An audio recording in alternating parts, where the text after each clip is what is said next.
The final few years of the reign of David have been full of activity. David has been preparing for something that won't occur until after his death. He's preparing for the construction of the house of God, the great and magnificent temple of Jerusalem. The desire that he had had decades ago to build a house for God wouldn't be realized by him, but he would prepare his son for the task.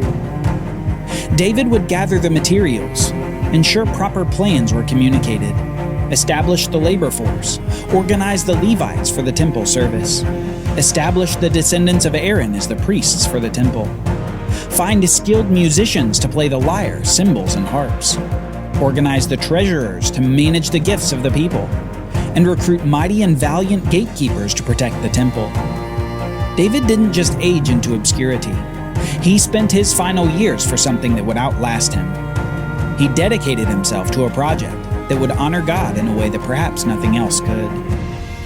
The temple would be built on that threshing floor that he'd purchased from Araunah the Jebusite, the place where David had seen the angel of Yahweh, the place that the prophet Gad had demanded that David purchase before building an altar for sacrifice to the Lord.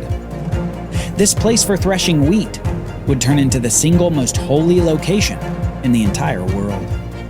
The place where the Lord God would dwell in glory atop the Ark of the Covenant within the holiest place of the temple.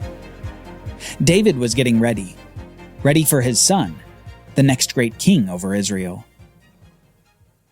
Solomon had been born to Bathsheba at least a year or two after David's sin with the woman.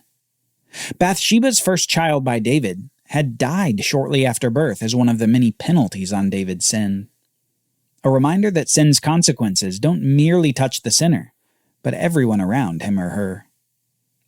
Solomon's birth, however, was accompanied by a message from God, two names that would be given the child. Solomon, meaning peaceful, and Jedediah, meaning beloved by the Lord. The Lord had chosen his next king over Israel, and it would be this beloved son of David, a man of peace. Solomon would be king, and he would be the builder of the great temple of God. David held out great hope for the young man, so much so that he believed that perhaps God's great covenant with him might be accomplished in Solomon himself. David thought that Solomon might be that son of God and son of David, who would have his throne established forever over Israel. He not only told Solomon this, but he encouraged Solomon's obedience to that end. After gathering everything for the great temple project, he says this to Solomon in 1 Chronicles chapter 22. "Now my son, the Lord be with you, so that you may succeed in building the house of the Lord your God, as he has spoken concerning you. Only may the Lord grant you discretion and understanding, that when he gives you charge over Israel, you may keep the law of the Lord your God. Then you will prosper, if you are careful to observe the statutes and the rules that the Lord commanded Moses for Israel. Be strong and courageous. Fear not. Do not be dismayed.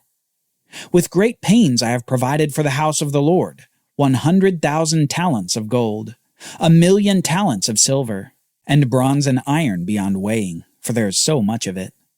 Timber and stone, too, I have provided. To these you must add. You have an abundance of workmen, stone cutters, masons, carpenters, and all kinds of craftsmen without number, skilled in working gold, silver, bronze, and iron. Arise and work. The Lord be with you." David also commanded all the leaders of Israel to help Solomon his son, saying, "Is not the Lord your God with you? Has he not given you peace on every side? For he has delivered the inhabitants of the land into my hand, and the land is subdued before the Lord and his people. Now set your mind and heart to seek the Lord your God.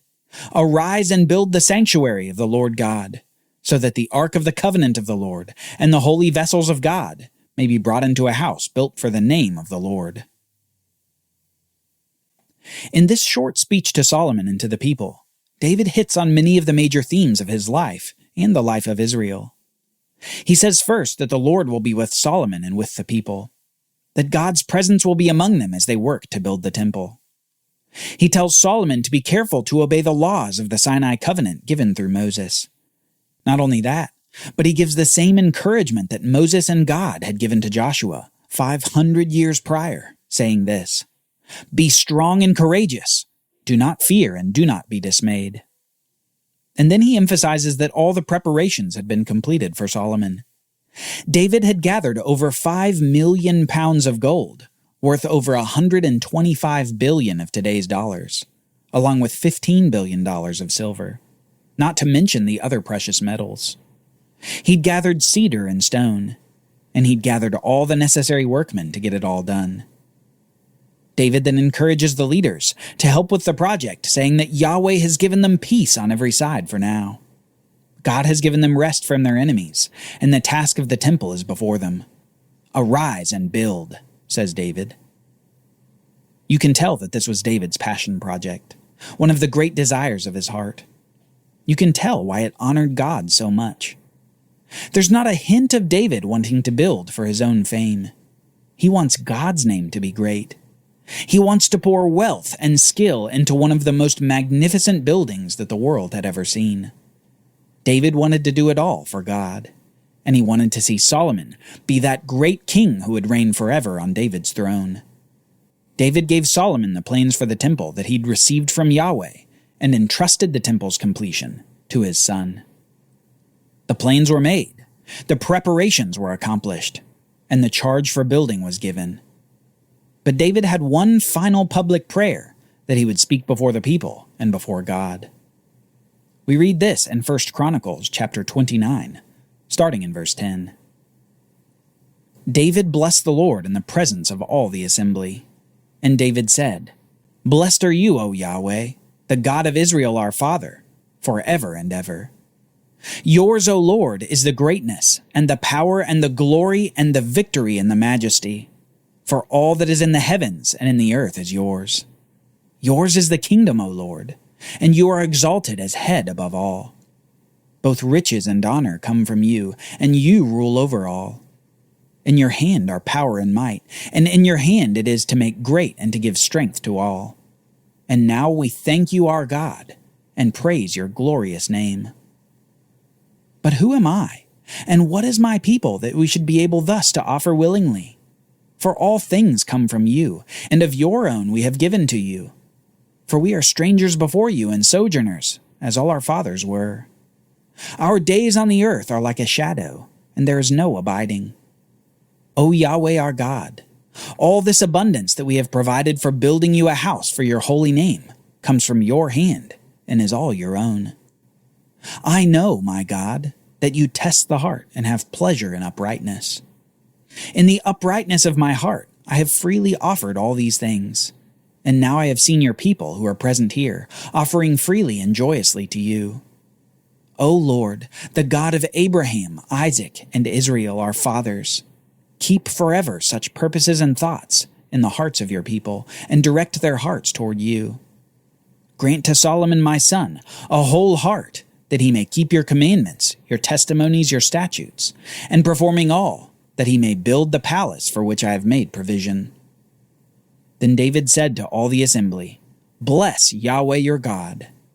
And all the assembly blessed Yahweh, the God of their fathers, and bowed their heads and paid homage to the Lord and to the king.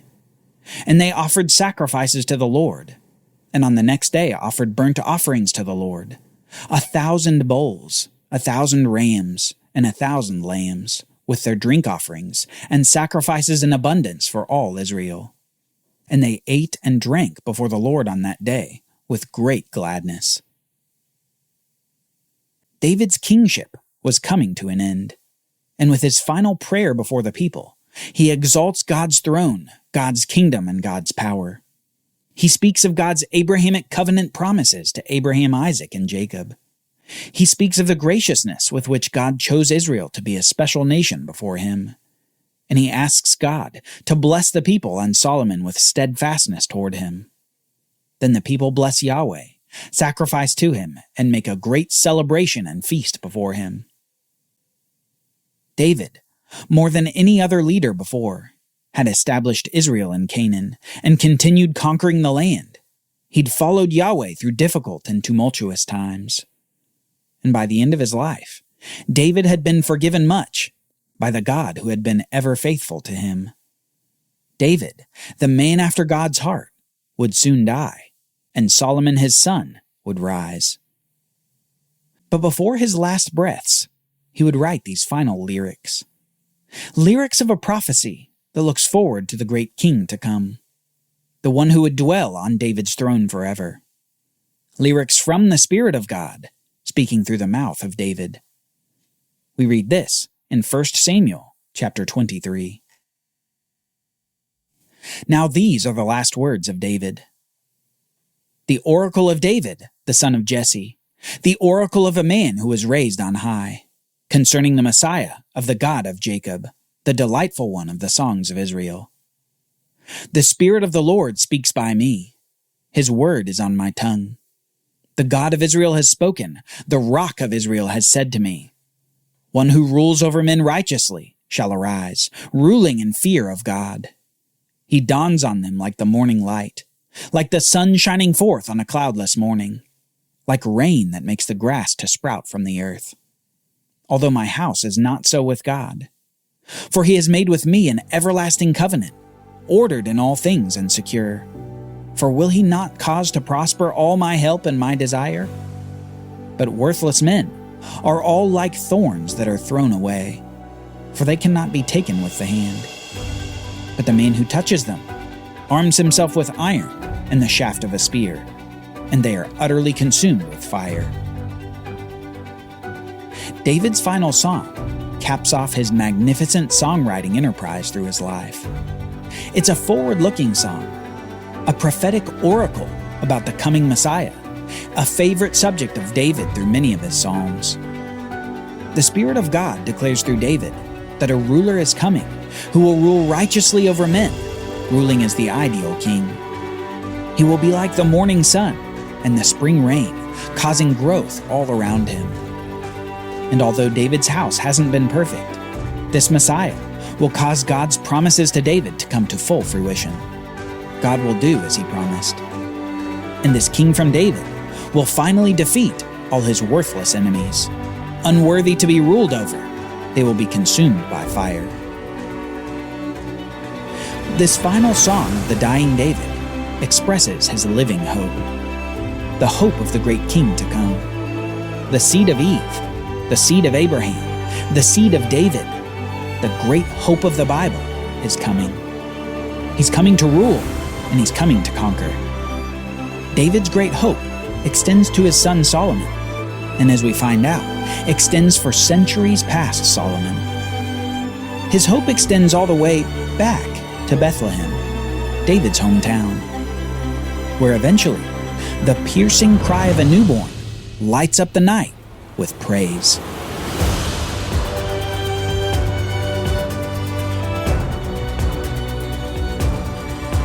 Join us next time as we review the life of David before we see the temple constructed. For Bible readings, reflection questions, and quizzes, don't miss the Bible Brief app. Available on iOS and Android, so you can go deeper into the story. The Bible Brief is a project of the Bible Literacy Foundation, a nonprofit dedicated to helping you learn the Bible. Give to support the Bible Brief by visiting BibleBrief.org or tap the Give link in the show notes. Thank you for supporting the Bible Literacy Foundation.